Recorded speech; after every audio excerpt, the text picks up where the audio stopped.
Hi, I'm Dawn Schuler, Soulful Business Coach and Corporate Trainer and Consultant. For 17 years, I've worked with hundreds of entrepreneurs, businesses, and organizations to help them be more successful, more productive, and to continue the passion and purpose that they started their business or career with in the first place. See, I believe you can have it all. You can have a business that feeds your soul and is successful. The key to that is to run your business like a business. That's why I decided to do the Love Your Business Deeply 15-day challenge, where every day I'll share one tip, idea, tool, or resource to really help you be the CEO of your business. So let's get started. Hello out there in live world. For those of you who are joining me live, welcome. And for those of you watching the recording, thank you. I appreciate all of you. This is day 9 of the Love Your Business Deeply Challenge, where I help you run your business like a business. And this is a challenge and an issue for a lot of not just small business owners and entrepreneurs, but even owners and CEOs and presidents of, what we would probably still consider small companies, but, maybe a dozen employees or a couple dozen employees, maybe a few $1,000,000 in revenue. And surprisingly enough, a lot of businesses have this challenge that they don't run their business like a business. The more you can do that and get that foundation solidified, the more successful you're going to be, the happier you're going to be, and your business is going to be able to do a lot more because you're not getting in the way. You're running it like a business. Getting in the way is one of the topics to come. We only have, 6 days left, so you want to make sure you catch all 15 days. All right, today's topic is return the call, and this is a direct correlation, the other side of the coin, to yesterday's topic, which was make the call. And if you didn't see yesterday's day 8 of the challenge, you'll want to go brush up on that. I shared some probably shocking to you statistics on the number of people who don't ask for the sale, who don't follow up, also the number of people or the number of touches it takes in order for someone to decide to buy. And hopefully that information, along with what I had to share, helped convince you how important it is to make the call. And when I say call, I really emphasize phone, but I know that some people don't like phone, and sometimes our prospects respond better to other forms of communication. So make the call, make the email, make the text, whatever it may be. So today's follow-up is return the call. I find it interesting how many people don't return the call. And I'm not talking about the cold call, the mass solicitation, whether it's a mass solicitation in email or phone. I'm not talking about those because, of course, unless you want what they have to offer and it just happens to come at the right best time, I wouldn't respond, and I don't respond to those. I'm talking about when it's somebody that you know reaches out to you. Maybe they're inviting you to an event, or they're asking for a phone call, or they're asking if you'd be interested in such and such. And a lot of times we don't want to hurt their feelings, especially if the answer is no, we're not interested, we can't go, we don't want to go. And so we don't respond. That's not fair to them.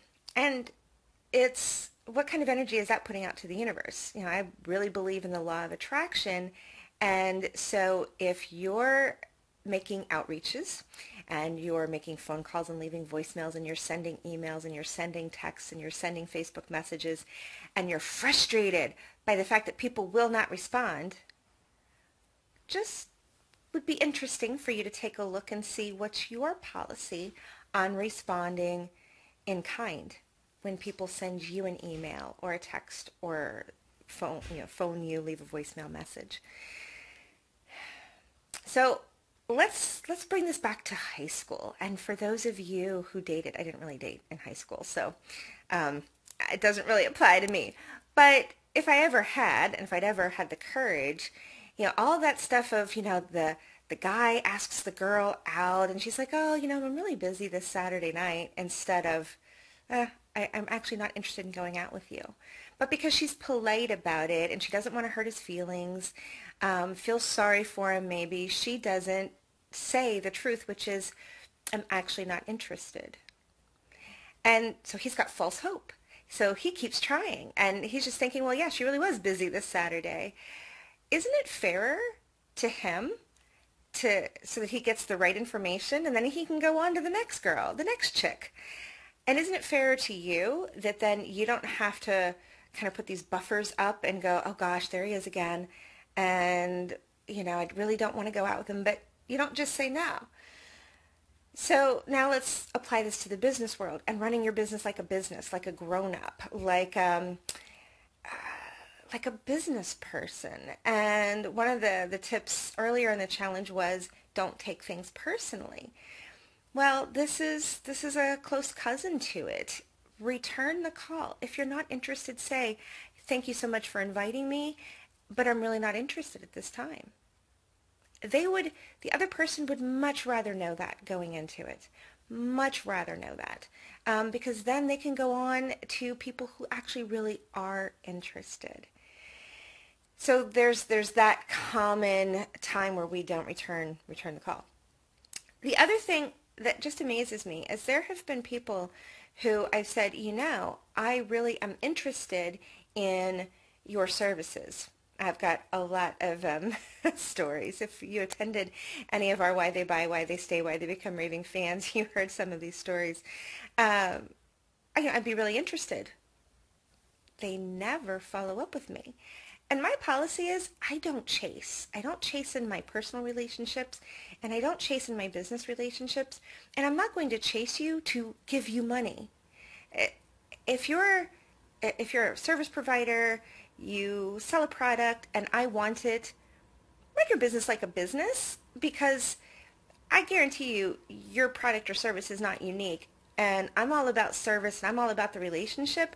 I'd much rather give my business to somebody who is actually going to appreciate it and is going to, treat their business like a business. They're going to follow up. They're going to communicate with me. All of that. I am not going to chase you to give you money. So run your business like a business.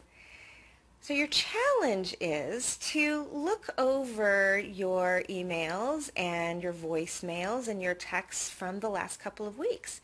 And are there any there that you need to respond to? Even if it's a, hey, I'm sorry, I'm so late in responding. I apologize for the delay.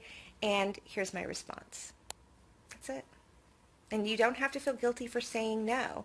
We all have limited resources, whether it's time, energy, money, or all the above. You don't have to feel guilty for choosing where to put that. You get to put yourself first. So your challenge is to look over all these communication outlets and see where you might not have responded, and then respond. So I'd love to hear from those of you who are going to take me up on this challenge, and then what happens when you do, and what kind of results, and how you feel. Yes, it might be uncomfortable to tell somebody, I'm really not interested in that time, or I don't really have a need for that at this time. And the more you do that, and the more you strengthen that muscle, the easier it'll be, and then you're not wasting anybody's time. All right, thank you for watching, and I look forward to seeing you tomorrow, where we talk about focus. All right, take care. If any of what I've shared here resonates with you and you want to chat about your business, let's have that no obligation conversation to see if there's something there. It may be just what you need to have the business of your dreams.